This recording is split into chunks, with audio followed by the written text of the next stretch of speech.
Hello guys, this is your friend Naruto Fanfictions and we are back with a new fanfic. Which is what if neglected Naruto gets married with Hanabi on his training trip. Part 1. And if you enjoy this fanfic then please press the like button and subscribe to my channel for more fanfic like this. And now let's start the fanfic. Jiraiya of the Sannin walks at a brisk pace surprisingly.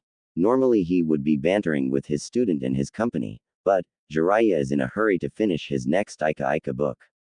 His series hasn't had another installment in close to 2 years, so Jiraiya has a notebook out as he storms up ideas, and the reason for his writing hiatus is but 3 feet to his left. Naruto has his arms behind his head, his burnt orange and black jumpsuit unchanged. The only notable difference in Naruto's attire is he has 2 kunai pouches on his legs. He has a hip pouch on his lower back which hold 4 scrolls, which if you looked you could make out the tops of them sticking out of the pouch. His black Hechiate is cut shorter so it won't snag anything behind him, and his Konohagakure plate sometimes catches the sun as he strolls. Naruto glances to his left at his other company as they all travel back to the Hidden Leaf. Directly to Naruto's left is Karen Uzumaki. She's sporting a button-up long-sleeved white shirt and black shorts. Her Otogakure headband was left at the destroyed Otogakure base. Beside Karen is another female. The other female beside Karen has her eyes closed in thought, her raven straight hair rippling in the wind. Her hair travels to the mid of her back, 2 long bangs frame her face and stop at her jawline. She's wearing a black kimono with a white undershirt which can be seen because the front of her kimono is open in the chest area. She also has a katana at her hip. Looking at the sheathed blade it doesn't look special, just a black katana hilt and guard within a black sheath. Yes, this female very much likes the color black. Naruto himself spots the Konoha gates coming up and he lets out a happy sigh. We're almost home, Arrow Sennin. Naruto hears Jiraiya scoff beside him. Are you ever gonna stop calling me that brat? Naruto smiles toward Jiraiya who glances at him. Nope. Jiraiya lets out an exaggerated sigh and puts his notebook away. I swear, you look just like Minato but you act like Kushina. Good. I'm glad Ka-san told me she originally coined your nickname Arrow Sennin. And I'm gladder I picked it up. Someone has to remind everyone how much of a pervert and a menace to bathing houses you are. Jiraiya is about to retort when he notices the glare of both of their female companions. Jiraiya chuckles before looking away from Karen's pink glare and the other female's charcoal-like eyes drilling holes in his skull. Jiraiya is saved from further embarrassment as they approach the gates of Konoha. Naruto spots the 2 Chunin gate guard and can't help his laugh. Man. Some things really never change. Uzimo, Katetsu, said Chunin guards both look up from their desk. Uzimo squints his eyes for a second before Katetsu grins, shoving his partner, Naruto. Jiraiya-sama, welcome back to Konoha. Who are your lady friends?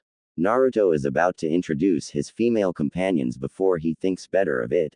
I think it's better if we see Ba-chan before their identities get out. Sorry guys. Uzimo and Katetsu share a look, reading each other's minds. Is this the same knucklehead from the Chunin exams 3 years ago? Uzimo clears his throat. Of course. Lady Hokage-sama should be in her office. Head straight there with the foreigners before letting them anywhere else in the village. Naruto nods in understanding. Understood. You two don't work too hard. Katetsu rolls his eyes. Hardy har har. At least we've got job security. Nobody else wants to guard the gate and do the paperwork for foreigners, and when we're not doing this we run errands for Hokage-sama. Easy job, easy life. Well, unless we piss Hokage-sama off. At least she heals any injury she causes, haha. Katetsu rubs the back of his head sheepishly before Uzimo shoves him. Who are you talking to, dude? Huh. Katetsu opens his eyes and sure enough the group of 4 are gone. Once a little ways into the village Naruto makes 2 shadow clones who both take off in separate directions. Jiraiya looks at his student curiously. What are they up to? Naruto holds up 2 fingers. Anko, and gotta clean my apartment up. I've been gone 3 years, remember? Do you really think Tsunade Hime just let your apartment waste away? I'm sure she had somebody looking after it. So you're gonna start studying the seal already? Naruto nods as they walk into the Hokage Tower. Yes. We already know I can remove the newer seal, but Anko's may differ. I want that thing off of her. She doesn't deserve the bullshit Orochimaru has put her through. Jiraiya leads his student and the two females up the stairs. I thought you only met her like twice. Jiraiya can't see Naruto but he knows he's nodding behind him. You're right, but we both know I'm a good judge of character. Jiraiya chuckles. I can't deny that. You're just like Minato but also different. You both have unique charisma and a ability to read others. Their conversation came to a stop as Jiraiya knocks on the Hokage's office door. Jiraiya hears a crisp female voice, enter. Jiraiya opens the door and plasters a huge smile on his face as Tsunade's hazel eyes land on him. We're back home. Tsunade smiles as she spots Naruto behind Jiraiya. Naruto grins as Tsunade, mission accomplished. We've got some things to discuss. Naruto's sharp tone makes Tsunade's eyes widen and then she spots the two females that follow Naruto through the door before Karen closes it behind her. The room is silent as Naruto waits for Tsunade to ask the questions he knows she's going to have. His intuition proves correct when Tsunade steeples her fingers and speaks up, who's your lady friends Naruto? Naruto looks at both of the ladies before jerking his thumb toward Karen. This is Karen Uzumaki, former member of Otogakure. She can be trusted. She's defecting to Konoha. You two can talk about that later.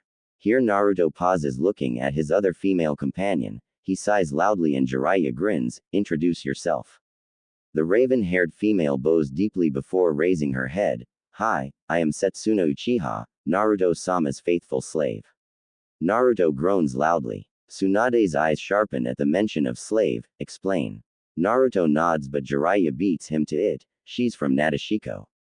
Tsunade frowns, the Kunoichi village that sends its females out until they find a male who can defeat them in battle. Jiraiya's grin never fades, the very one. Setsuna here found Naruto during part of our trip. As you can get Naruto beat her. Although she almost got him from the shock of seeing her Sharingan. Anyways, long story short, Naruto refused to marry her so she made a blood oath. Tsunade's breath hitched. Blood oaths are never to be taken lightly, those who break them forfeit their life. She swore to serve Naruto until she drew her last breath as his slave. Naruto sighs loudly before lightly glaring at the female who's sporting a small smile, all of that without my consent. Setsuna bows to Naruto, apologies Naruto-sama, I await any punishment you deem appropriate. Naruto smacks his face grumbling. Jiraiya can't help his perverse giggle at Setsuna's demeanor and word choice. Tsunade growls at Jiraiya seeing his perverse mind at work. I swear to Kami-sama Jiraiya, if you don't stop that I'll beat you worse than that time I caught you peeping.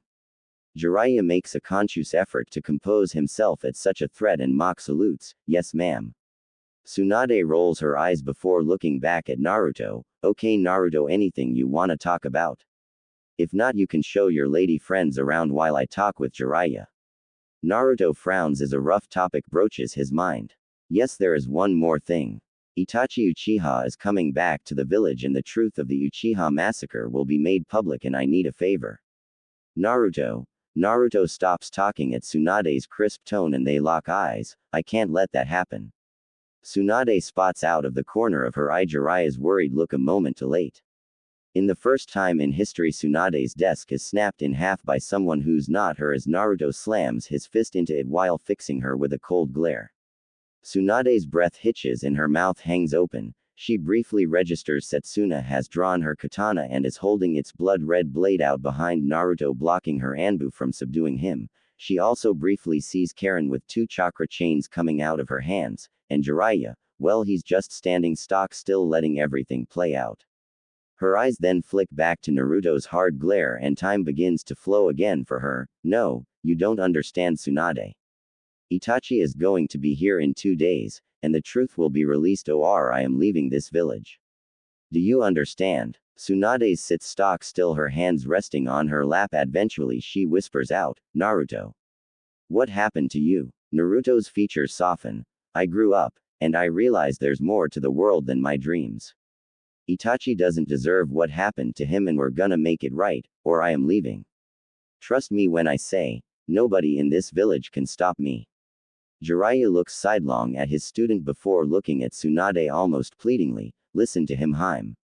Tsunade's eyes flicker to her teammate and she registers how serious he is, which in itself means she should really listen. Tsunade looks down at her lap for several seconds, figuring out how this is gonna play out, and the headache Danzo and the elders are gonna cause her. Eventually she pushed those thoughts out of her mind, leaving one behind. Naruto is right. That boy didn't deserve what this village turned him into. With those thoughts, Tsunade's let out a long sigh. Okay, Naruto. Naruto smiles at Tsunade. I knew you'd see reason. Thank you. Tsunade nods more to herself than anything. She takes notice of her two Anbu guards still at the ready, only blocked by a pissed off looking Uchiha holding a sword to their throats. Neko, Usagi, dismissed. Both Anbu take a big step back before disappearing via Shunshin. Setsuna smirks before sheathing her katana. Tsunade levels her eyes on Naruto. Okay, as for that favor. Itachi's got a problem, even I couldn't fix it, and I'm decent at medical ninjutsu. I think it's a autoimmune disorder, but I couldn't figure out anything else, and Karen couldn't fix it either, and she's better than me. If anyone can cure him, it's you.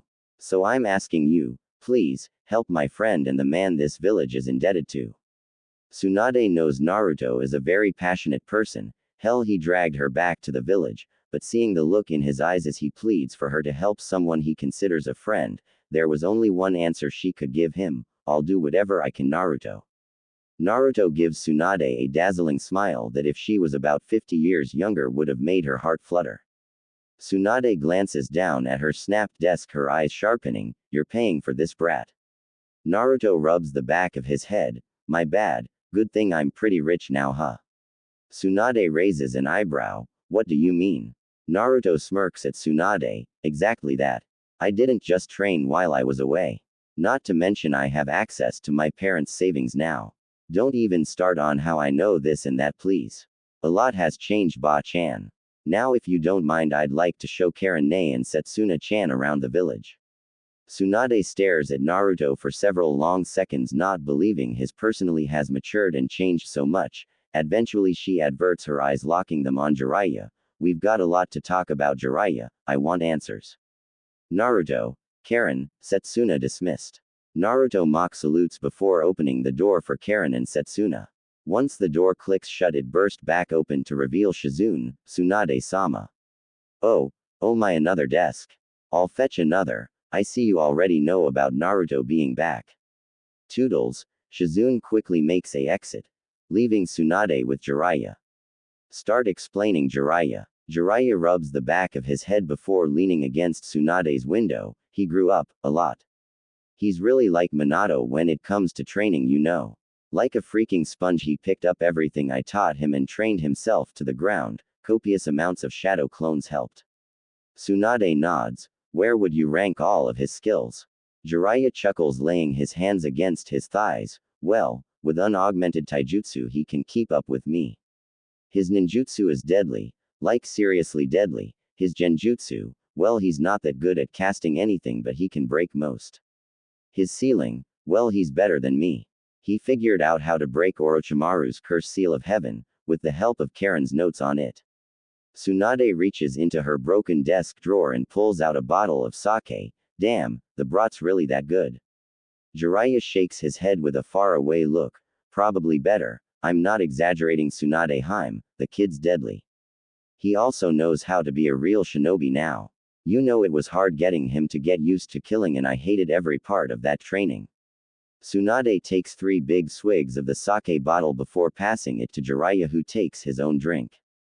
Tsunade looks at the floor, lost in her thoughts of her own childhood and first kill before she focuses her mind on the present. What about the Uchiha girl? Jiraiya grins, not his perverted grin but one of pure amusement.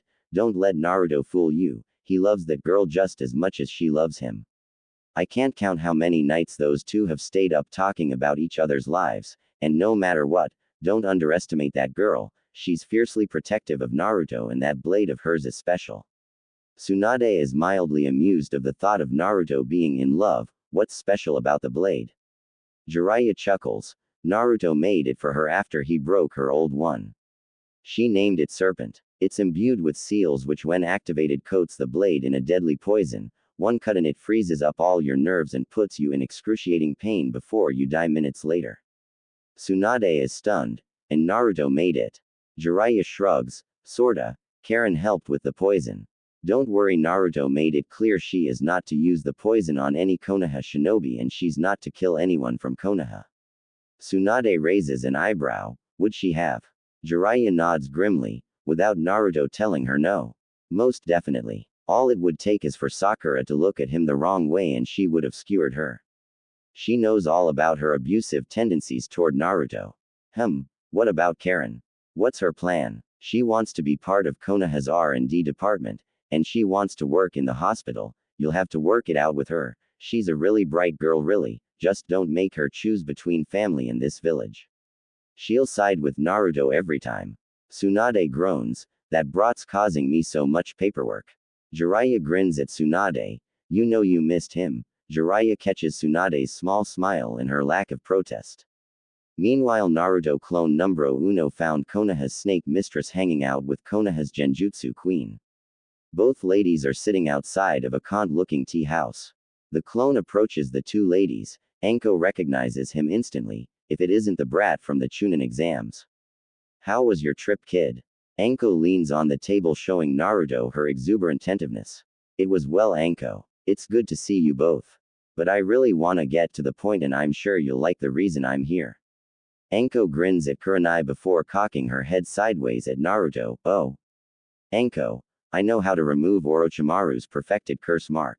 Anko's eyes widen and she lets out a gasp. Instantly her hand goes up to her neck. Why, you can really remove it? Naruto nods. Yes, but yours may differ from the perfected version. If you don't mind, I wanna see it. Either way, I'm confident I will get that bastard's mark off of you. Anko begins to tear up and scrambles to take her coat off. Here anything. Whoa, Anko, you don't need to take your coat off. Please calm down. Anko looks at Naruto expectantly. See, calm down. Okay. It's just. Naruto walks over to Anko, placing his hand on her shoulder.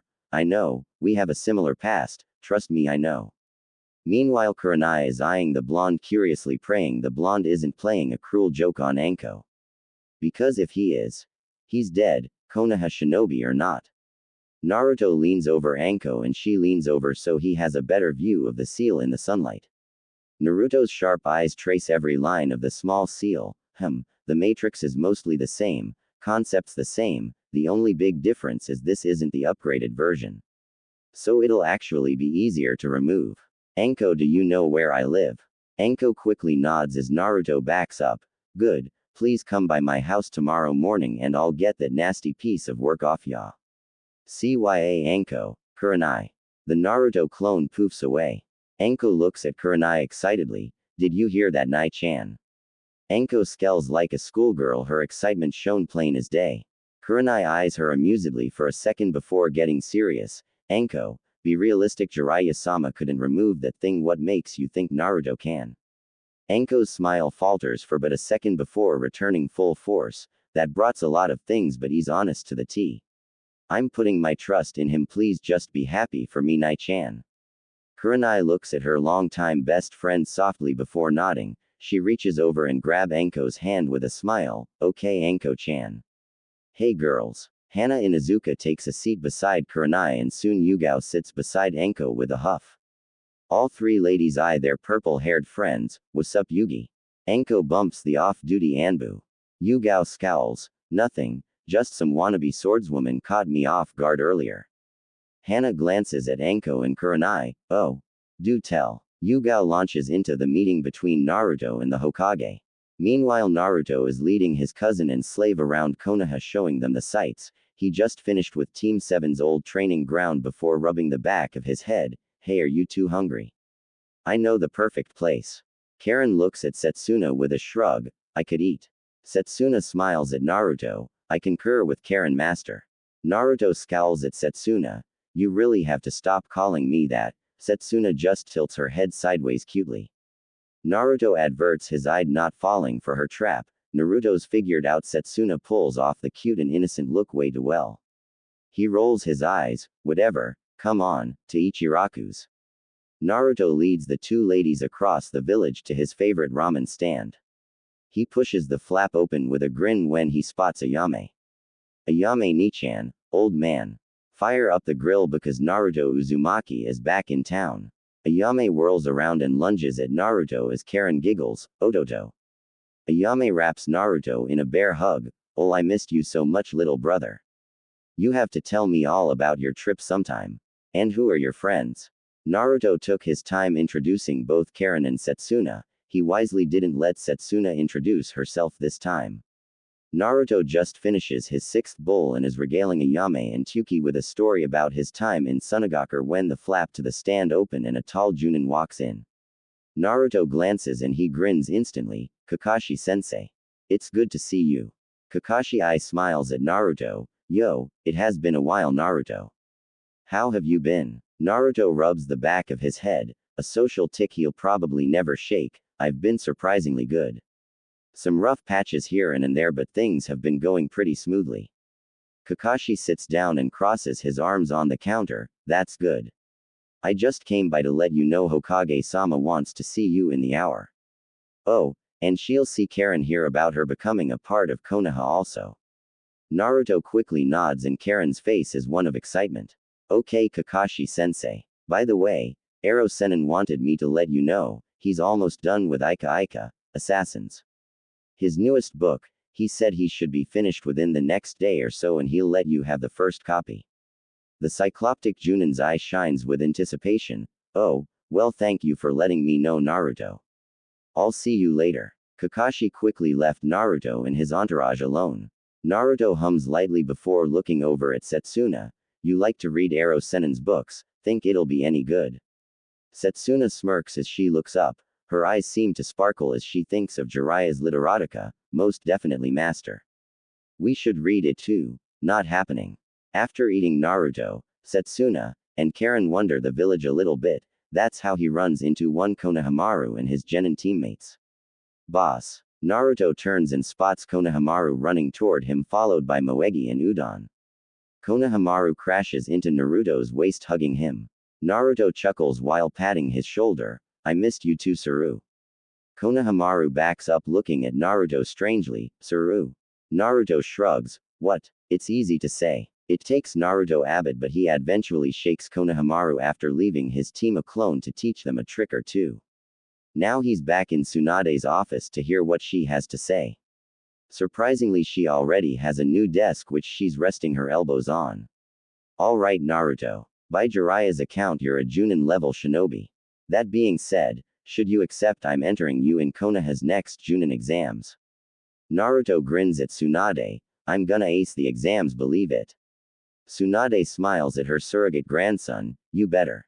Some of your classmates are also going to be taking the exams. Really? A sharp couple of knocks on the door interrupt whatever Tsunade was going to say, enter. Sakura walks into Tsunade's office followed by Tenten and Lee. Sakura's eyes instantly glue onto her teammate, Naruto.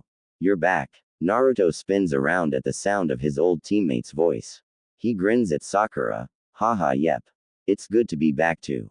Man I missed this place. Sakura returns her teammate's smile, we should catch up later. Lady Tsunade, you requested our presence. Naruto turns back around to face Tsunade. Tsunade steeples her fingers as she eyes her shinobi, yes, Lee, Tenten, Sakura, Naruto all of you have expressed interest in the Junin exams, I called all of you here to tell you, I approve, I think you all have what it takes, the exams are in 3 days, report to warehouse 66 at 9 a.m. in the morning. Lee cheers and Tenten tries to calm him down. Meanwhile Sakura is gaping at her sensei, Naruto's being allowed to skip a rank. Naruto winces having forgotten how loud his teammate can be. Tsunade nods at her student, yes. Due to special circumstances Naruto is being allowed to skip Chunin. Tenten, Lee, dismissed. Lee saluted while Tenten bows before the duo leave quickly.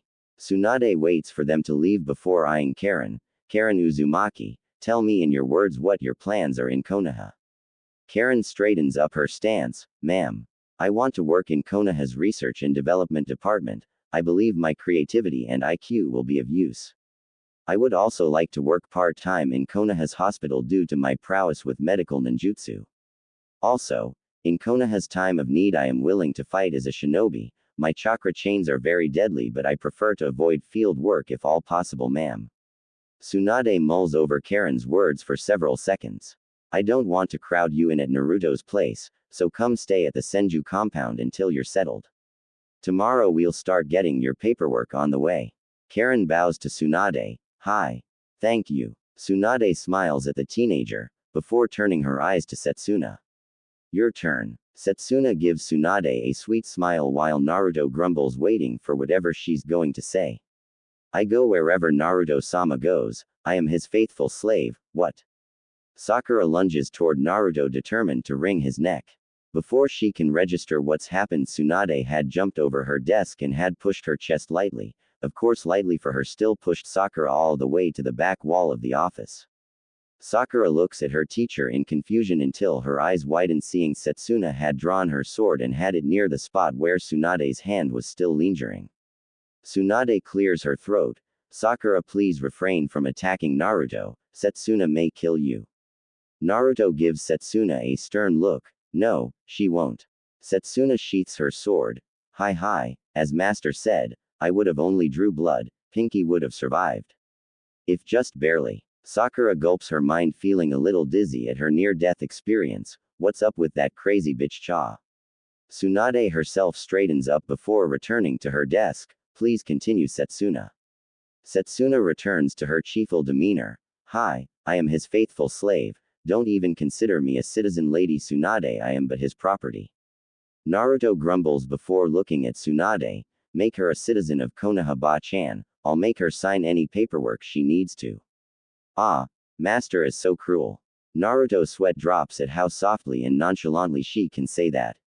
Tsunade chuckles at the girl's antics. She has a point, Naruto. Slavery is barbaric but not illegal. Technically she is your property. Naruto sighs loudly. But I don't want a slave. Setsuna-chan. There's got to be an alternative to this blood oath thing. Setsuna keeps her soft smile on her face, but it's Tsunade that answers. I'm sorry, Naruto, there's not. Blood oaths aren't meant to ever be broken. Whomever makes one binds themselves to the Shinigami, so if they break it he can instantly harvest their soul. Naruto nods solemnly. Sakura just watches in the background, doing her best to get the gist of what's going on. Naruto eventually chuckles before looking at Setsuna softly. Maybe I should have just married you, Suna-chan. Setsuna nods at Naruto. Maybe that would have been best, Master. But I have to admit I rather like the relationship we currently have. It's unique. Naruto chuckles. You could say that again. Sakura eventually recovers enough to speak. She walks up behind Setsuna. Excuse me, Setsuna-san. Both Setsuna and Naruto turn toward Sakura. I would like to start over between us. I hope we can be friends. My name's Sakura Haruno. Sakura sticks out her hand. Naruto looks at Setsuna, half goosing what her reaction's going to be based on her past interactions with other females she's shown obvious dislike towards. Setsuna looks down at Sakura's hand before looking Sakura in the eyes. I have no intention of ever being your friend, Haruno-san. Also, if you ever attempt to harm my master again, I will hurt you. Setsuna glares at Sakura while showing her 3-tomo Sharingan. Sakura gasps. The Sharingan. BB, but I thought, you must be related to Sasuke-kun. Setsuna sneers, having heard stories of her master's other teammate. I surely hope our blood is very far apart. I do not wish to be considered anything like that mongrel. Sakura gapes at the girl in front of her for a solid second before she starts shaking. How dare you? Sakura, enough. Sakura ignores Tsunade as she looks at Naruto. You're just gonna let her talk about our teammate like that? Naruto shrugs in an uncaring manner. She can say and think whatever she wants. The only thing you need to worry about is the fact I'm gonna be bringing Sasuke home as soon as we figure out where Orochimaru is. Sakura can't believe her teammate is putting up with this girl bad-mouthing their teammate. Her face is taking on several shades of red as her anger rises. Naruto, take your girlfriend and go before Sakura blows a fuse. Karen, stick around, I'll have Shizune show you to the Senju compound in Abbott. Naruto nods to Tsunade before jumping out of her window, Setsuna following close behind. Tsunade sighs. That girl is something. Karen's sweat drops. You don't know the half of it. You should have met her before she lost to Naruto. She was all fire and fury, now she just acts like a tamed kitten. Tsunade looks at Karen strangely. That's a very strange and specific analogy. Karen shrugs. I calm how I seem. Besides, you haven't known her as long as I have. Tsunade raises her eyebrow. Do go on. Karen snickers before gulping. Trust me, you'll see her habits and tendencies over time. I'd rather not tell you. She gets rather heated and sometimes violent if Naruto ni isn't around to yank her leash back into obedience. Again with the strangely specific analogies. Meanwhile, Naruto and Setsuna make their way into Naruto's apartment. Naruto's clone had dispelled earlier, letting him know minimum cleaning had to have been done and the refrigerator had to be refilled, both tasks the clone completed. Naruto sits on his couch and Setsuna sits beside him in a very formal manner. First day back, got a little bit done. What do you think? I think today was very amusing to say the least. I look forward to making friends when I am not servicing you, master. Naruto blushes. You make everything sound dirty on purpose, don't you? Naruto isn't looking at her, but he can sense her damnable smirk. I don't know what you mean, master. Maybe it is just you thinking dirty thoughts. Naruto blushes again before shaking his head. No, I know for a fact you try to tease me. Naruto look at her and sure enough her small cute yet annoying smile is on her face. Think as you wish, my master. Naruto sighs before leaning back on his couch. He notices Setsuna's formal way of sitting and knows she's waiting for his command, at ease. In an instant, Setsuna cuddles up against Naruto's chest with her hands against his stomach. Naruto's eye twitches. This isn't exactly what I meant, you know. Naruto smiles knowing she's trying the cute and innocent thing she does to mess with him. Sometimes I can't tell if I love you or hate you. Setsuna slowly raises her head so her mouth's near the nape of his neck and he can feel her soft breath. Maybe it's both, master. I know what you're doing, stop. Setsuna touches her button-like nose to Naruto's neck, sending a tingle through his body. Stop what? I'm just trying to get comfortable. Naruto closes his eyes as he thinks over all the nights he's spent awake with Setsuna, getting to know her. It was a challenge getting information out of her. It was even harder getting her to ask him questions with her submissive personality. Naruto remembers hearing about her tragic past, of war, and bloodshed, loss, depression and loneliness. He knows exactly why she chose to cling to him so tightly, because in the end, he is her anchor. The one that saved her from herself in the haunted past. Setsuna is sometimes subtly flirtatious and seductive, but Naruto knows, he could rebuff her advances forever and she'd still be happy, because she knows, Naruto loves her. He's never told her directly, but she's never asked. They have a closeness born in subtlety. Setsuna outwardly admits she's completely in love with Naruto. Naruto hasn't admitted it yet, but she knows she's wearing him down. Naruto leans his head against Setsuna's. She leans back so their foreheads are touching. Setsuna looks up, looking Naruto in the eyes, into the twin oceans that are Naruto's eyes. She gets lost at sea. Naruto feels her breath on his lips and the slight hitch when his eyes shift. Setsuna. Why yes, master. Naruto smiles ever so lightly before he shifts and slowly starts to stand. Naruto hears Setsuna let out a disappointed little mew. He chuckles at her obsession with making cat noises when disappointed. I'm gonna go shower. Then I'm going to bed. Can I help? Naruto pauses on his way to the bathroom. He looks over his shoulder. I'm not ready, Setsuna. Just put up with me for a little longer. Once I'm done in the shower, you can take your own shower, then we're heading to bed. Enko was anxious, really anxious. The high from hearing her curse mark can be removed has only worn off slightly, but with the excitement also comes the worry, and with worry comes the second goosing. Can he really do it? Is it possible to truly be free from Orochimaru? Can I finally look myself in the mirror and see more than all the names the villagers used to call her crawled back up to the surface? Snake whore, traitor, turncoat, bitch. Enko's eyes water. For a long time she's managed to conceal her pain behind closed doors, or sometimes block it completely with the help of Kurenai. Enko doesn't kid herself. If Kurenai Yuhi hadn't reached out to her when she came back, if she didn't help convince others she wasn't a traitor, Enko would have killed herself within the first week she returned. Enko takes a couple of slow breaths to calm her nerves and wipes the water out of her eyes. She's been standing in front of Naruto's door for Kami knows how long now. Enko works up her nerves and raises her hand to knock. Before she does, the door swings open and she's face to face with a ravenet. Setsuna looks Enko up and down. Stay silent, please. Naruto-sama is still in bed. Please come in, Anko-san. Anko stares at the ravenet for several long seconds. She's wearing a big baggy black shirt with the Uzumaki seal on the chest area. Anko can't tell if she's wearing anything else due to the shirt going down to the top of her thighs. No girl can be that hot.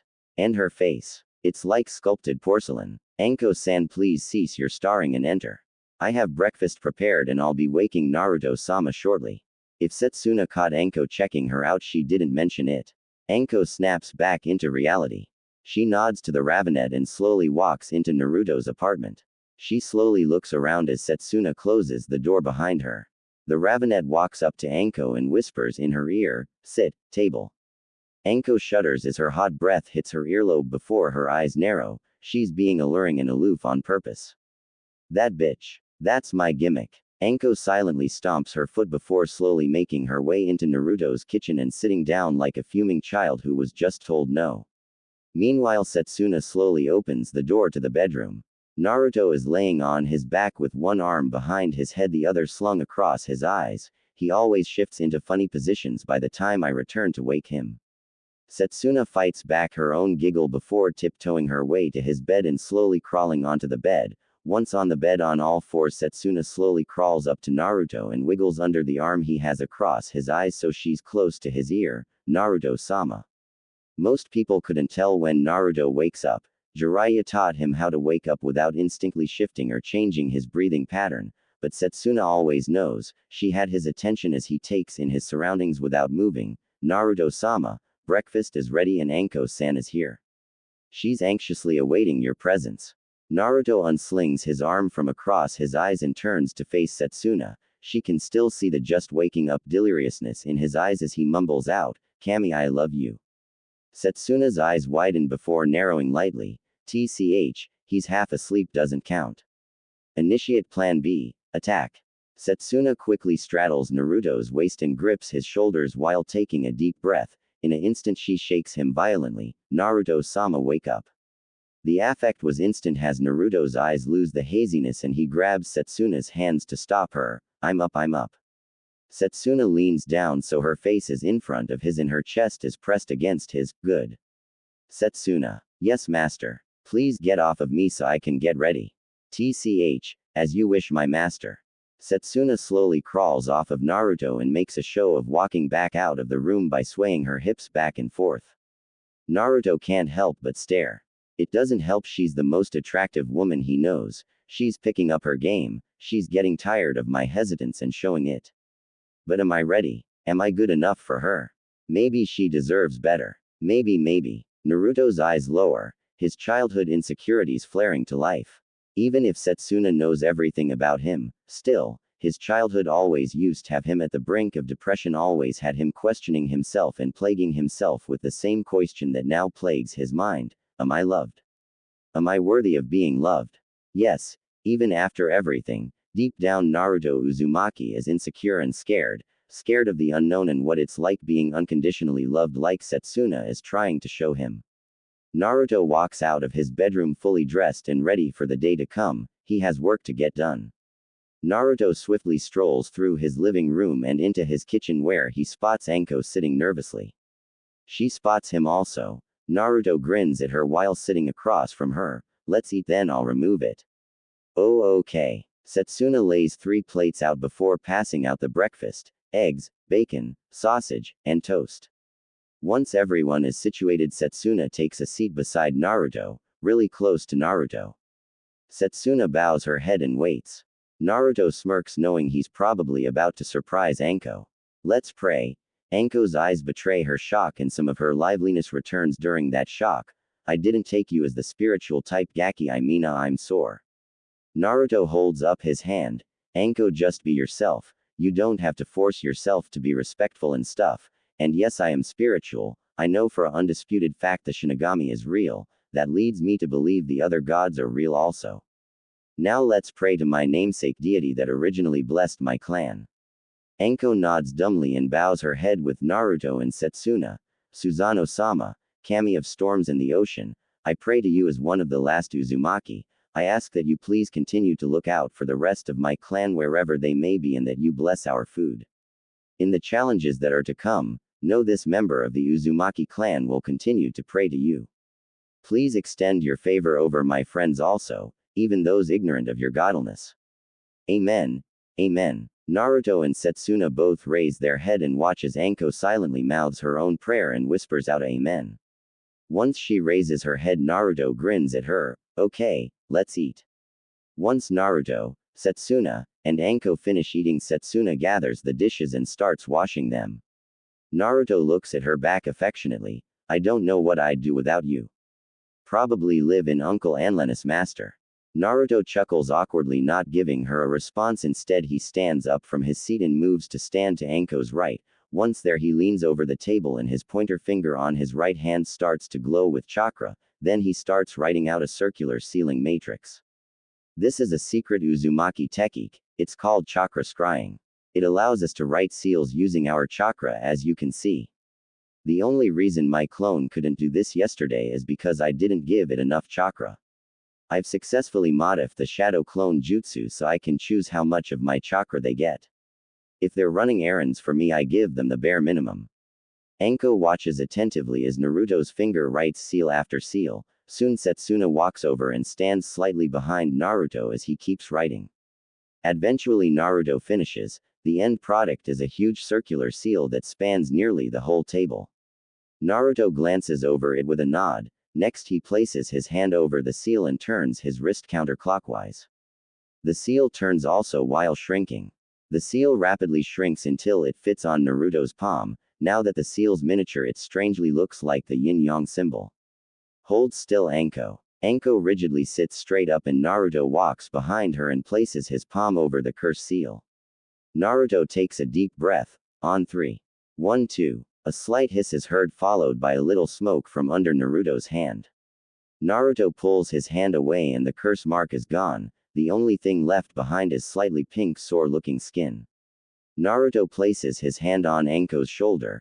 Congratulations, Anko. You're a free woman now. Anko shudders and Naruto looks at Setsuna. Mirror.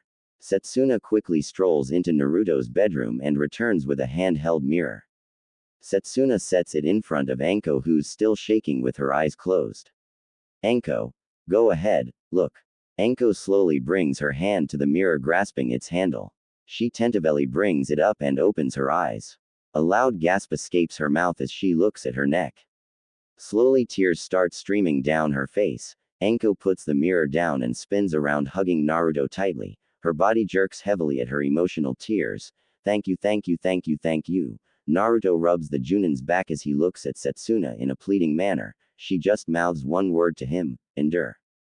It takes Anko a little bit to calm down. When she does, she grabs the mirror again to make sure she wasn't delusional.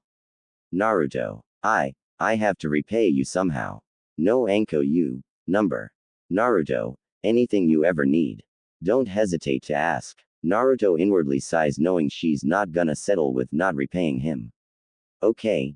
Naruto looks over at Setsuna. Get dressed, High Master. Setsuna strolls back into the bedroom. Soon she walks back out wearing a black kimono similar to the one yesterday and a burnt orange undershirt. She also has her sword on her hip. Naruto throws her his wallet. You're dismissed for the day. Naruto looks down at Anko. Anko, if you really wanna repay me, I can only ask you to do one thing. Hang out with Setsuna-chan today and see if you can help her make friends. Naruto stands up looking at the raven-haired Uchiha. Anko smirks, her playful nature seeping through. Sure, I'll steal your girlfriend for the day. Naruto blushes heavily. Setsuna doesn't miss a beat. You, nor anybody else, will ever compare to Naruto-sama. Naruto takes a deep breath. Knowing you're gonna draw attention and claim I'm your master to anyone who asks. Setsuna-chan, if it comes up, you are not to omit details. Reveal you are my slave by choice via blood oath. Got it. Setsuna bows lightly. High Master. Naruto nods. Good. Well, I gotta go see someone. You two have fun, Yane. Naruto disappears in a smokeless shunshin. Anko looks at her new female companion. So, is he any good in the sack? To Setsuna's credit, only a light blush settles on her face. I don't know yet. But I'm sure it will be enjoyable. Anko looks at her suspiciously. Wait, you're a virgin. Setsuna actually blushes heavily. Naruto quickly makes his way across the village via roof hopping. He glances up and sees it's still rather early in the morning. Naruto jumps down from the roofs and walks for the last block until he's standing in front of the Hyuga compound. The two Hyuga men standing in front of their gate don't so much as glance at Naruto until he's standing right in front of one of them. May I help you? Yes, I need to see Neji Hyuga. He left early this morning. He will be with his old teammates. Naruto nods to himself. That would make sense. Where does Bushy Brow Sensei's team train again? Naruto strolls away from the guards and makes a clone. Check the outer wall of Konoha. Bushy Brow sometimes has his team runs laps along it. I'll check their training grounds. Much to Naruto's ire, once all members of Team 9 made Chunin or higher, their team was officially disbanded, so they stopped using Training Ground 9, passing it on to another genin team. It takes Naruto the better part of an hour to find the members of Team 9 at Training Ground 27. Once Naruto spots them, he hangs back for a second. He sees Neji sparring with Lee, and Guy holding off Tenten with nunchucks. After a moment, Naruto sees Neji and Lee's spar slowing down and assumes they're about done. Naruto starts making his way toward them. If Neji spotted Naruto with his Byakugan, he didn't say anything. Unsurprisingly, it's Lee to break away from the spar to greet him. Naruto-kun. Yosh, have you come to stoke your flames of youth with Guy-sensei? Naruto chuckles while quickly deciphering his jargon. No, Lee, I actually need to speak with Neji, privately. The Hyuga nods to him stoically. Our training will be halted within the hour. Can you wait? Naruto nods to him and takes notice of his attire. Neji is wearing all white clothes beside his Junin vest, which stands out like a green thumb. Even his Hachiate cloth is white. Naruto moves away from Team 9, letting them train in peace while chuckling at Neji's new gimmick. Well, it's good to see he made Junin. I wonder who else pulled it off in our generation. Naruto actually takes time to think about it. Shika could do it, but he wouldn't want the responsibility. Shino's definitely a Junin, dude's smart. If he picked up his taijutsu, he should be pretty good now. I don't think anyone else in our generation's made it yet. Goose, I'll find out over time. True to his word, Team 9 dispersed an hour later, each member leaving in a different direction. Neji makes his way over to Naruto, who's leaning against a tree. What do you wanna talk about, Naruto? One sec, Neji. Naruto holds his hand up in a half-snake seal and closes his eyes. After a second he opens them. Okay, we're really alone. Neji, you're the first person I'm telling about this. I want to remove the caged bird seal from the Hyuga branch house, and I know how. Neji stares at Naruto stoically for several long seconds. I thought it was impossible without knowing the inner workings of the seal, which are sealed within the Hyuga archive under heavy guard. Are you telling me you stole from my clan? Naruto grins at Neji. Not exactly. Naruto's face sharpens as he looks Neji in the eye. I am about to reveal to you 2's class secrets of the Hidden Leaf Village. Do you understand what that mean? Neji nods. I cannot repeat the information. Why are you telling me? I trust you, Neji, and I want you to trust me. My father, the Yondaime Hokage, was conspiring with Hitomi Hyuga against the main house of the Hyuga clan. She gave him information he needed to start devicking a way to remove the caged bird seal. Unfortunately, he died before he could put any of that to use. Well, I finished it. Neji looks away from Naruto, trying to hide the fact his stoic facade cracked a little at hearing Hinata and Hanabi's mother was doing something like that. Naruto, as much as I want to be free from the seal, freeing us would cause a revolt within the Hyuga clan. Naruto quickly shakes his head. Leave the main house to me. I've got this, Neji. But I need your help. I need you to spread word among the branch house. If they want their seal removed, they are to gather at Training Ground 15 tomorrow, early in the morning. There I will free them. Don't worry about any snitches. Like I said, I'll handle the main house. Can you help me, Neji?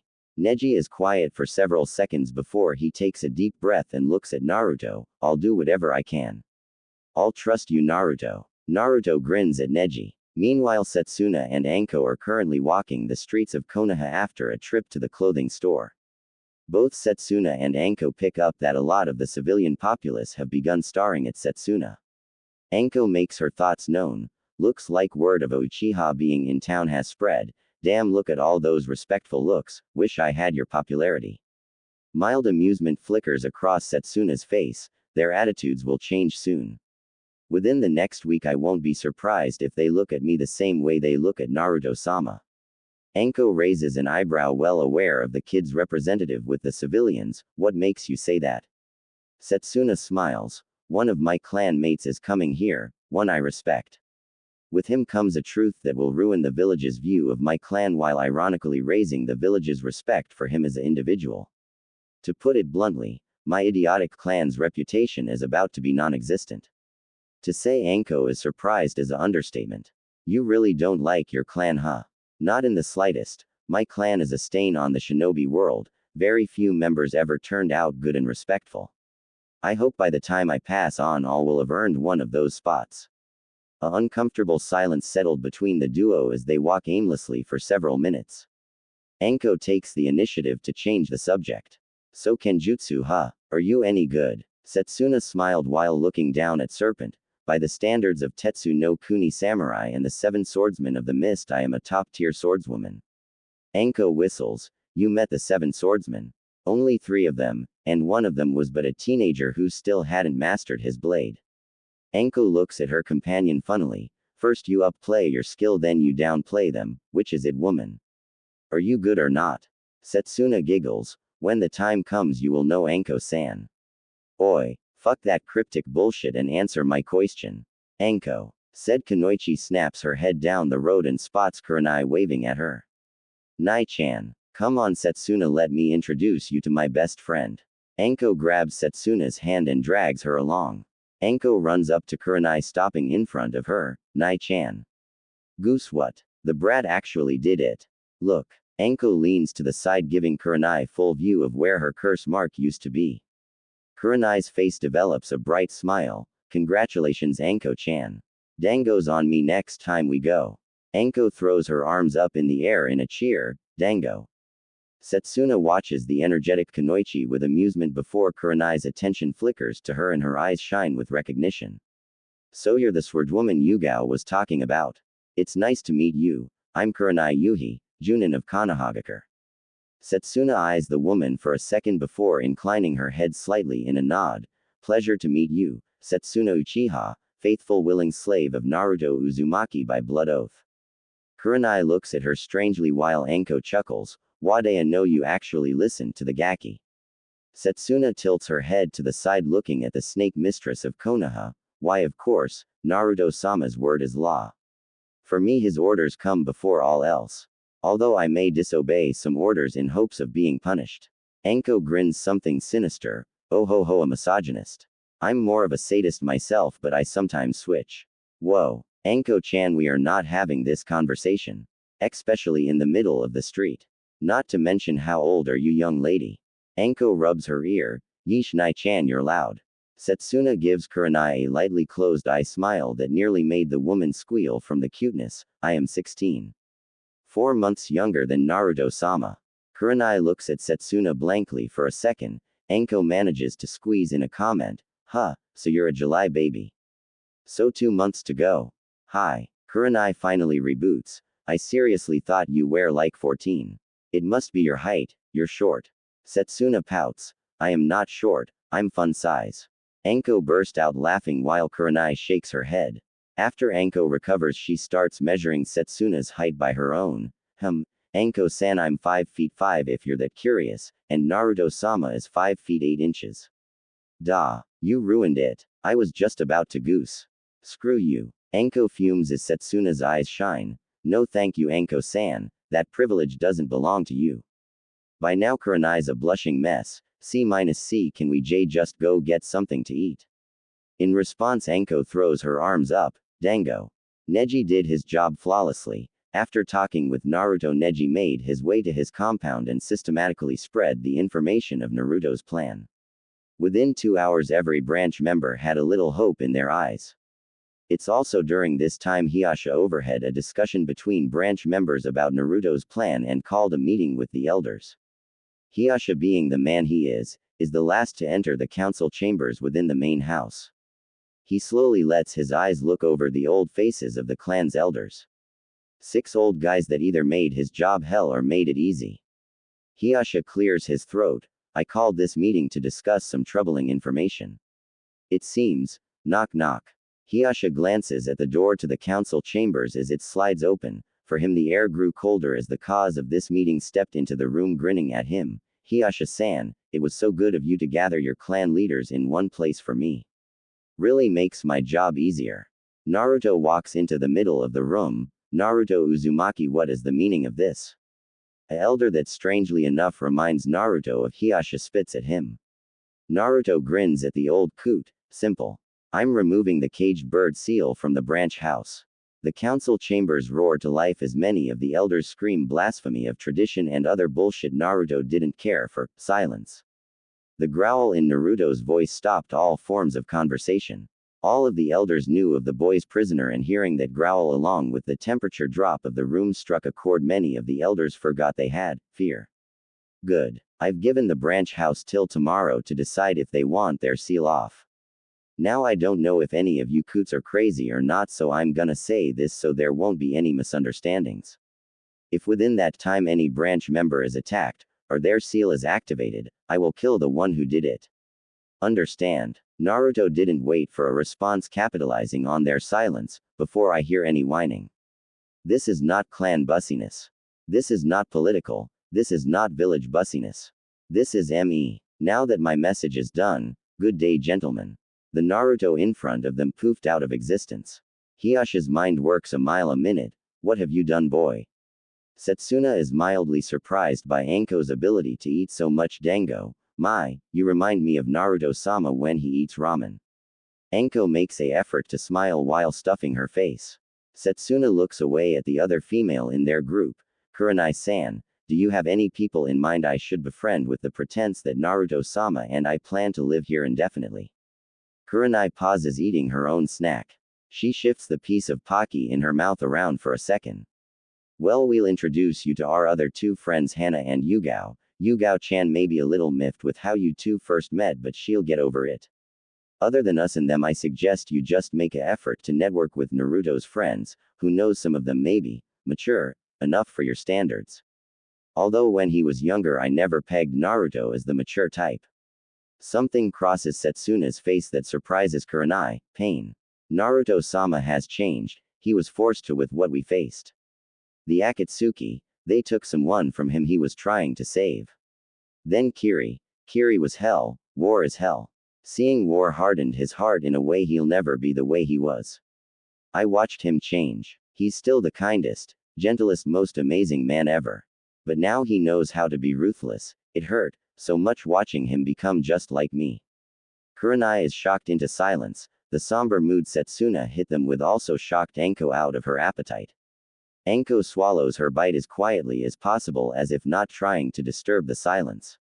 What happened, Setsuna? Setsuna levels her eyes on Anko. She stares the snake Junin in the eyes for several long seconds. Even after she speaks, Anko isn't sure if she found what she was looking for. It started in Kumo's territory. It was a week after I had joined both Jiraiya, Karen, and Naruto-sama on their trip. Naruto-sama being Naruto-sama, somehow, by a stroke of luck or tragedy, we ran into Yugito-ni, the Jinjuriki of the 2-tailed demon cat. Naruto-sama befriended the woman. Naruto-sama was adamant we stay in the area a little bit so he can visit his new friend a little more before moving on. Setsuna frowns. On our last day there we all felt the demonic chakra of a tailed beast. Naruto-sama raced off knowing his friend was in danger because the cat was her last resort trump card in a fight. I followed. We arrived on the scene of Hidan the Sacrificer, and Kakazu the Immortal both taking on Yugito. Both Naruto and I attempted to help. But in the end we were too late. They had already weakened Yugito enough that soon after we joined the fight she collapsed from her wounds and chakra exhaustion. Setsuna narrows her eyes in anger. Those bastards stalled and kept their distance until they found an opening and escaped with Yugito. We tried to follow but it was useless. That was the first major event that changed him. After that he threw himself into training like never before. He improved massively. Setsuna takes a deep breath and lets her anger go slowly. Her face settles back into its neutral look. A tinge of sadness in her eyes, but by far Kurigakure molded him the most. We went there to find someone to train Naruto's water affinity. There he witnessed the horrors of war and the monsters that make themselves known among men during times of war. Naruto got his training and so much more. I watched him slaughter a battalion of Yagura's men before helping Maid Terumi take on the Mad Cage himself. In the end we left that country with a new Mizu cage being installed into power. It was months ago when we finished there. Those events shaped Naruto. Some people will call him an angel, others a demon. Believe both of those individuals. Not everyone gets to see the Naruto that we know. I've seen him show off his inner devil and believe me, he's terrifying when he's in that mindset and nobody I know living or dead can stop him when he's like that. A cold silence engulfs the table. Setsuna has a faraway look in her eyes and both Kunoichi glance between each other, but it also makes him totally hot. Anko's laugh echoes across the village. Naruto tracks down Jiraiya and finds him atop the Hokage monument writing in his journal that very few knows he has. Out of respect Naruto hangs back and lets the man finish his entry. Eventually the old sage lifts his pin and closes the book before it disappears into one of his seals on his body. Naruto walks up and sits beside the man and they both look out across the village. So how did you decide to deal with the Hyuga clan? Naruto glances to the part of the village he knows their compound is. I'm freeing the branch house tomorrow. I chose fear to keep the main house in check. Fear can develop into respect. Hate would have only sowed more discord. Jiraiya chuckles. You really took those psychology lessons seriously. Be careful, Naruto. Both of those emotions are closely tied together. Fear, if complete, leads to hate. Naruto nods. I know, which is why once the branch house is free I'm gonna offer Hiyasha a way to ease the tension that's gonna be there between the main and branch house. Don't worry, sensei. I'm gonna earn that clan's respect. I'm airing out the immoral bullshit in the village one stain at a time. Jiraiya allows a silence to settle between them for a minute before he pulls out a book and tosses it to Naruto. A gift for your girlfriend. Naruto catches the book and looks at the cover. Ika Ika, Assassins. Gold edition. What's the difference between gold edition and regular? Jiraiya chuckles perversely. Gold cost more to make, so I only ever make 10 copies of each book in gold. The specialty is the fact they contain illustrations for the major scenes. Naruto scrunches up his nose, so the golds actually have porn in them. I seriously can't get why so many people read these. Jiraiya chuckles. I'll let you in on a secret, Naruto. There are two types of people who read my books. 1. Those who aren't getting any. 2. Those who are looking for ideas to use in bed. Neither reader is disappointed with my books. Naruto looks away in thought for a minute before putting the book away. You're leaving again soon, aren't you? Jiraiya nods. I need to find Orochimaru, and I need to keep track of the Akatsuki. Naruto nods solemnly. He's genuinely gonna miss the old pervert. Naruto reaches into one of his leg pouches and holds out a tri-pronged kunai for Jiraiya. Jiraiya looks at the kunai before grasping it and holding it in his hand. You remember how it works, right? It has 2 complex seals. Channel chakra into the one on the handle and I'll be there instantly. Channel chakra into the seal on the loop and I'll flash you out of there. Jiraiya continues looking at the kunai, remembering his first blonde student. Minato would be proud. Naruto. Naruto looks away. Thank you. Be safe, Jiraiya sensei. I'll see you later. Jiraiya grunts before Naruto disappears in a shunshin. Naruto spots Setsuna, Anko, and Kurenai and decides to pay them a visit. He jumps down from the roof and Setsuna is the first to spot him across the street. She smiles at him as he approaches. Naruto-sama. Anko spins around. Brat. Your girlfriend's kinky, you know that. Naruto blushes while looking away. In a swift motion Naruto pulls out his Ika Ika book and tosses it to Setsuna. She catches it in one hand and looks at the cover. Naruto looks and he swears he sees a sparkle in her eyes. Tell Jiraiya-san thank you for me when the chance arrives, Naruto-sama. Naruto nods as Anko leans across the table to look at the book. Oi. The new one's out. I gotta get a copy later. Kurenai blushes, putting the dots together. The fact Jiraiya wrote it and there's only one book series Anko likes. Great, another pervert. Naruto chuckles hearing Kurenai. You have no idea, I've been dealing with her for close to 2 years. Setsuna puts her new book away in her kimono and pouts, "Master, you wound me." Naruto raises an eyebrow at Setsuna and decides to go along with her playfulness for once, only if you beg. Setsuna and Kurenai both blush, Kurenai so much she matches her favorite student. Anko for her part slaps the table with a chuckle. "Damn kid. Hello, who do we have here?" Hana Inuzuka walks up to the group of four, her nin-kin trailing behind her.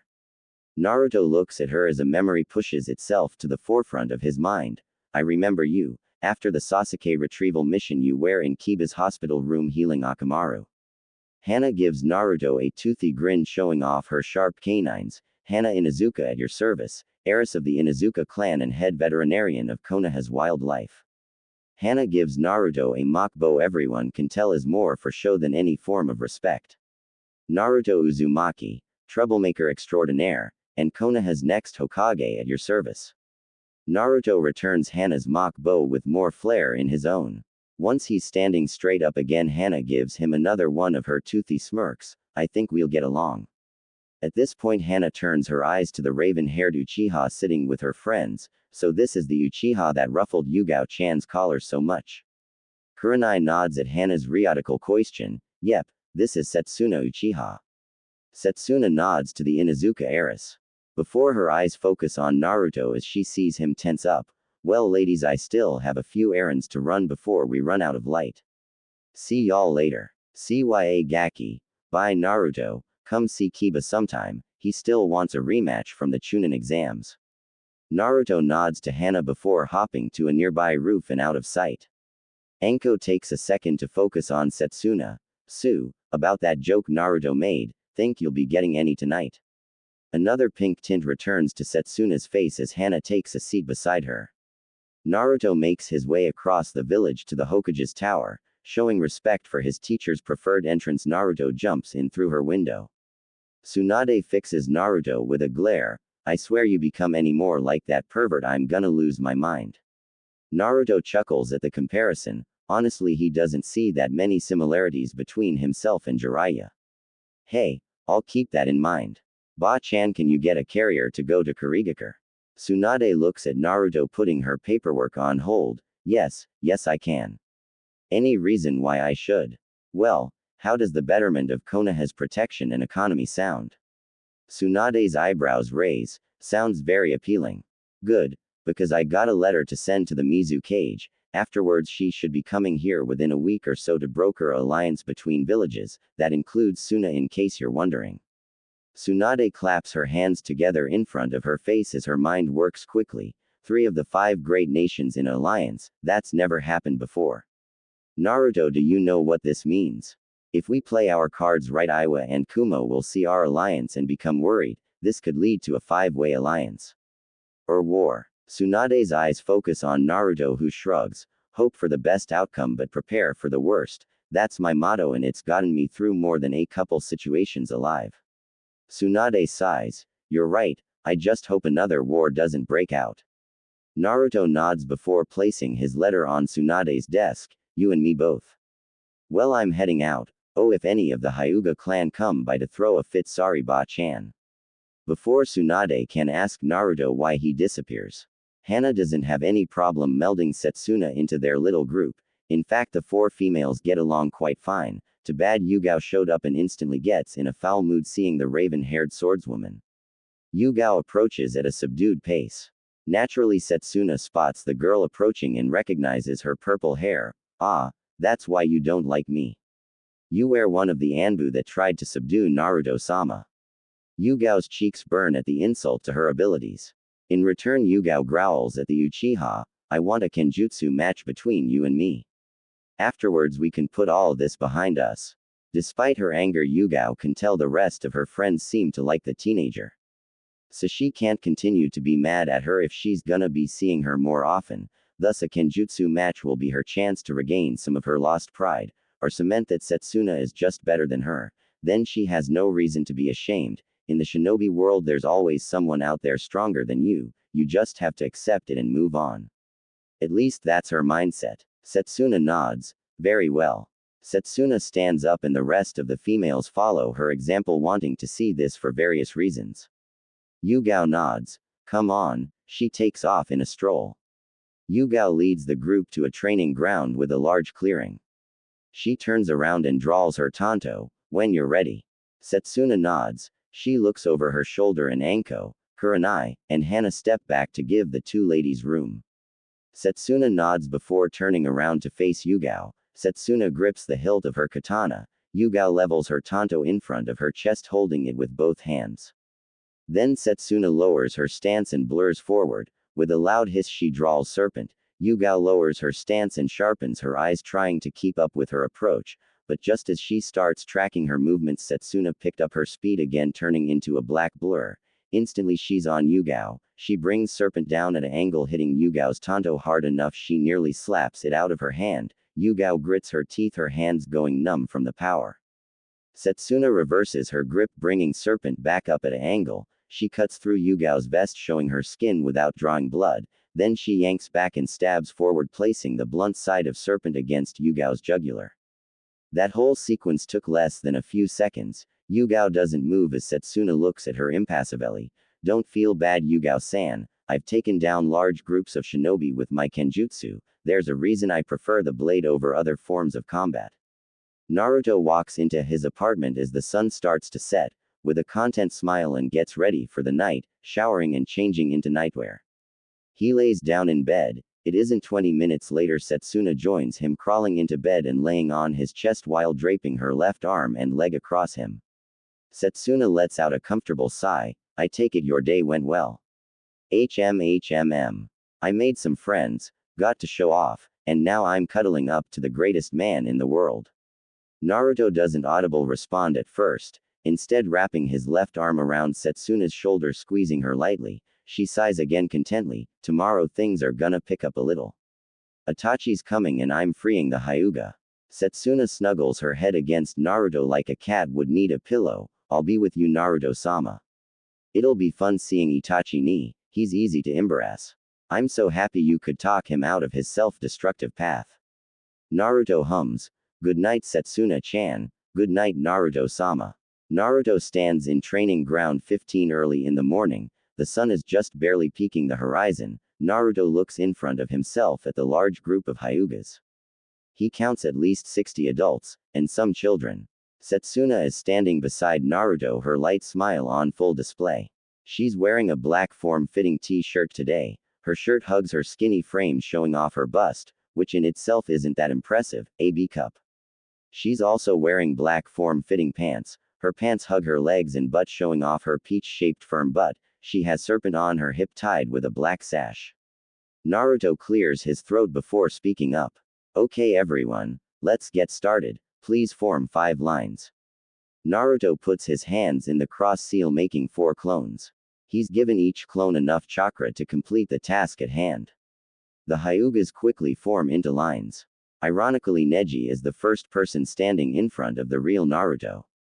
Neji takes off his headband, showing Naruto his curse seal. Naruto nods, reaching into the pouch on his back, pulling out a small green scroll. Naruto unrolls it slightly. I pre-prepared this seal, so this process should take less than an hour for everyone. Neji nods stoically. Naruto places his palm on the scroll, and when he pulls it back he has a seal on his palm that resembles hourglass. Naruto places his hand on Neji's forehead. Kai. Neji feels a little discomfort and heat for a second before Naruto pulls his hand back. Done. Next. Neji, not to be caught off guard, quickly steps around Naruto and turns around, letting his other branch members see. Murmuring begins. He actually did it. We can all be free. That's all Neji needs to smile, knowing Naruto followed through. Neji doesn't bother putting his Hichiate back on for now. He lets his clanmates see his unmarked forehead as he stands proudly.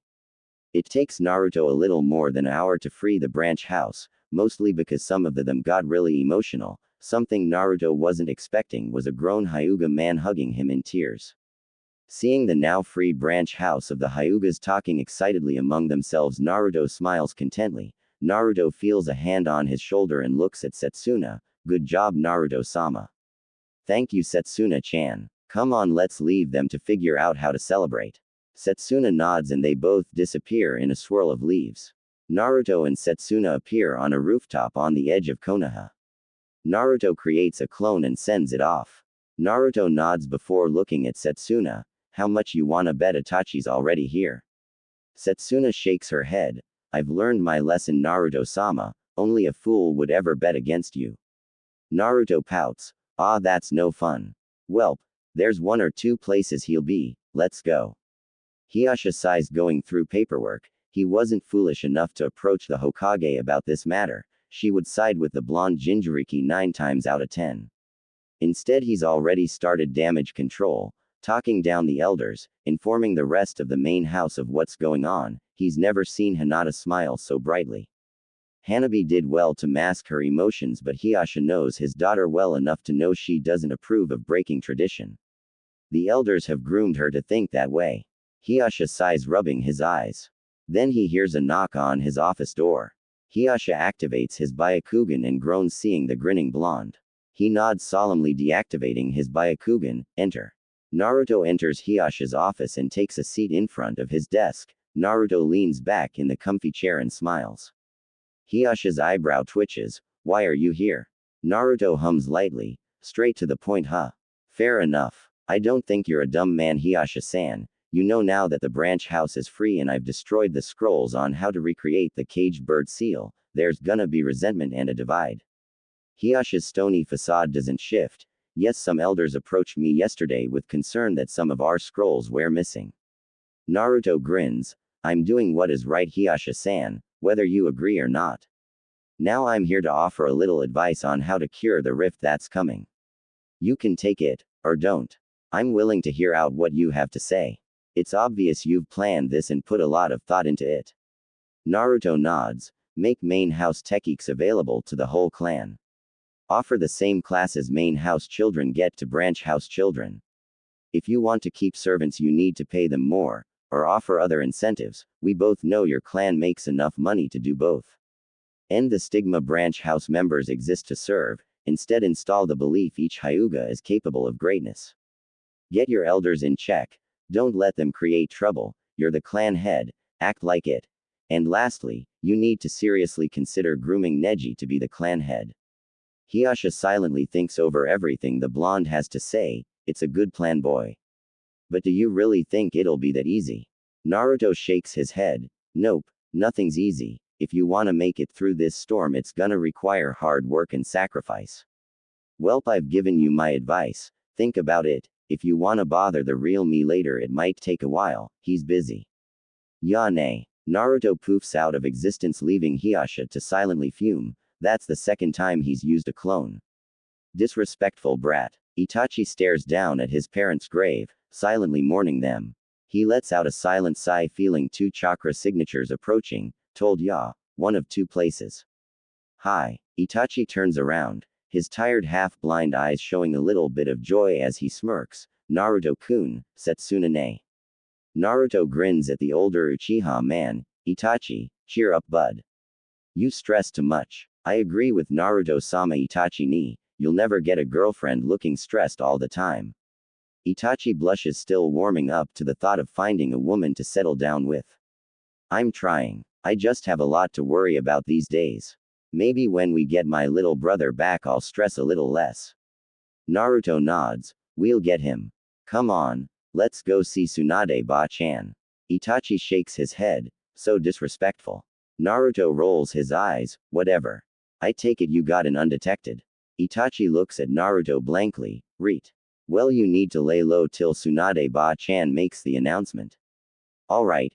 Grab on, Setsuna-chan. Setsuna grabs Naruto's right hand. Naruto places his left hand on Itachi's shoulder. They all disappear in a yellow flash. Tsunade puts down her pin and rolls her wrist. With a sigh, she looks at the few papers she has left to go over, knowing more will be coming soon. The never-ending war on paperwork. Maybe I can dump them on Shizune and take the day off. Tsunade leans back in her chair. She stretches out her arms and closes her eyes, stretching. She lets out a sigh. Then suddenly she feels a weight on her lap. Her eyes snap open and she gets an eye full of blonde hair. What the hell? Naruto leaps over the desk, hearing Tsunade yell. He hurriedly spins around and sees Tsunade glaring death at him. Itachi and Setsuna are to either side of her. My bad, Ba-chan. I haven't had a chance to put down my own Hiroshin seals in Konoha yet, so I had to use an existing one. Which happened to be on that chair. Tsunade continues to glare at Naruto while Itachi and Setsuna walk around the desk to stand on either side of him. Never again, brat. Naruto salutes. Yes, ma'am. Tsunade sighs before looking at Itachi. Itachi, meet me at the hospital at 10 tonight. You're gonna be laying low for a while. I still need to talk to the clan heads, and I'm debating whether I should tell the elders or just surprise them. It should take less than a week, then you can become a real citizen again.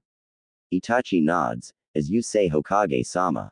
Tsunade smirks, gesturing to Itachi. You could learn a thing or two from Itachi. Naruto already have Ba-chan. Tsunade huffs. Whatever, you brat. Naruto, the Junin exams are tomorrow. Once you pass, report to me. I've got a mission that arrived today which will be perfect for you. Naruto nods before turning toward Itachi. Wanna hang out? Itachi shakes his head. Actually, I'd like some time alone. It's time I return to the Uchiha district. Naruto places a hand on his shoulder. You know how to find me if you wanna hang out. Don't start blaming yourself again. Itachi nods slowly before vanishing in a poof of smoke. Naruto sighs. Well, I'll see you later, Ba-chan. Naruto and Setsuna both leave out the window. After getting a fair distance from the tower, both Naruto and Setsuna stop roof hopping. So what's on the agenda for the rest of the day, Naruto-sama? I say it's time I catch up with my friends. Unless you wanna do something else. Setsuna opens her mouth to respond but closes it abruptly before opening it again. Actually, Naruto-sama, I wanna see if Anko-san is up yet. I'll catch up with you later. Naruto nods. Okay. Don't start trouble. Setsuna smiles before disappearing via Shunshin. From a distance, Sai watches from the shadow of a chimney. Uchiha split paths with Jinchuriki. Sai nods to himself and begins to move when he's jerked backwards hard. In a flash, Sai is slammed back first against the chimney and a blood-red katana cuts his cheek and ear before sticking in the chimney. Sai looks up toward a pair of Sharingan eyes. Why were you following my master? Due to his training, he doesn't outwardly react to the pain. Inwardly, he cringes. Sai remains silent. I can see your fear. I can see you want to speak, but you won't. You're one of those little roots. You are so lucky Master ordered me not to kill you bastards, yet. Then again, Master isn't here. Enough, let him go. Setsuna jerks with surprise. She looks up to see Naruto watching the duo impassively. Setsuna sneers at Sai before taking a big step back, sheathing her blade. Naruto clears his throat, noticing Sai tense up. Run along, spy. Tell your master to watch his step. One false move and the uprooting begins. Sai disappears in a swirl of leaves.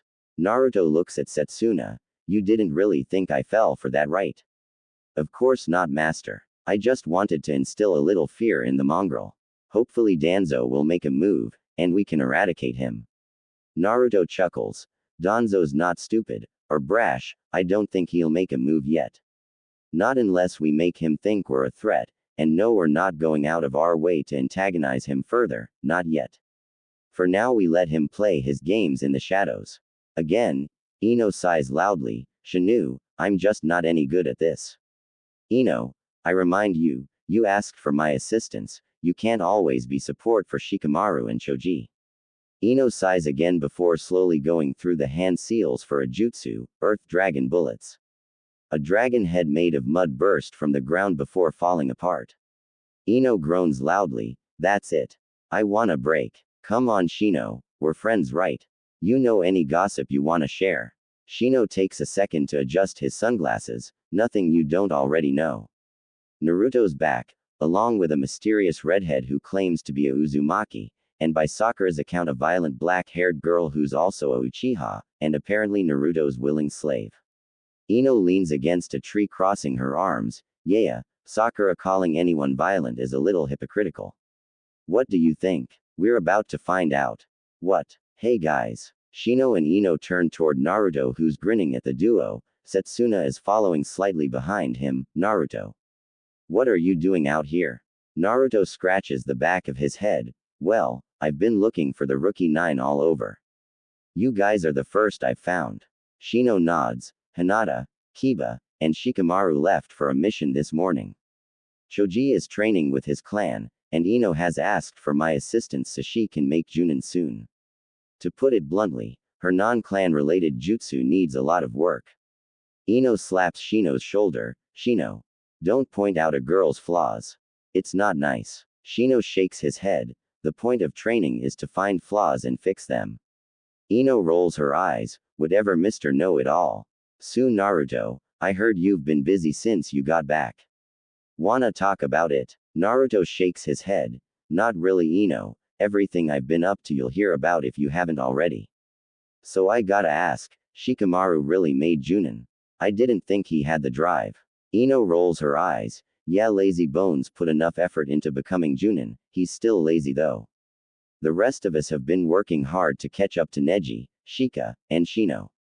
They're the first to make Junin so far. Although, I heard through the grapevine you're being given special treatment and you're skipping Chunin. Naruto chuckles. You say it like I haven't earned my chance for Junin. No offense, Ino, but I've been on more S-rank missions than the whole Rookie 9 combined, and I've been training with a Sannin for 3 years. I've earned my shot at the Junin exams.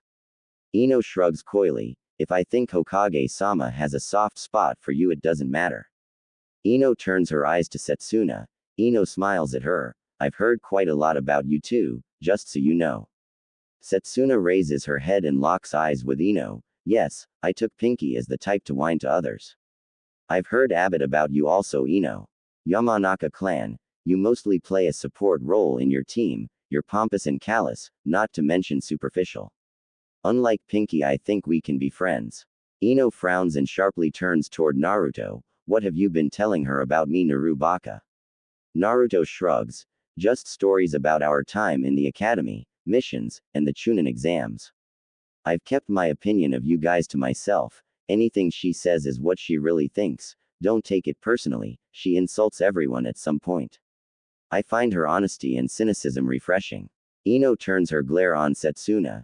You don't insult people you want to be friends with. Shino spots a sparkle in Setsuna's charcoal eyes and correctly guesses there's an inside joke he's not about to get. Ino, most of my friends didn't become my friends until after I almost killed them. Consider yourself lucky for your chance to be in the minority. Naruto snickers, fully getting the inside joke while Ino involuntarily shivers. That's terrifying. Naruto shrugs. It's how we met too. Listen guys, we'll have plenty of time to catch up and stuff. I don't wanna waste your training time. We're gonna head out. Shino takes the opportunity to speak before Ino can try and get out of training. That would be for the best. Ino still needs to get her earth jutsu down before lunchtime. Ino huffs. Bug brain's right. I don't wanna waste his time. Don't be a stranger just because you're a big shot now, Naruto. And, Setsuna, I goose we can be friends.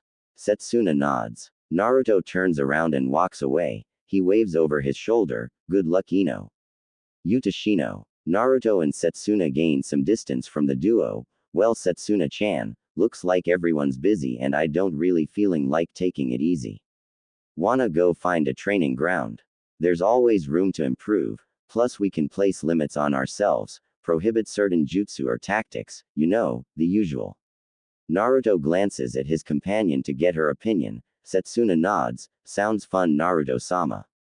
You know I'm never gonna get used to that. I wish you'd just treat me like a normal guy. Setsuna looks at Naruto from the side. Naruto-sama, I believe. I know you better than you know yourself.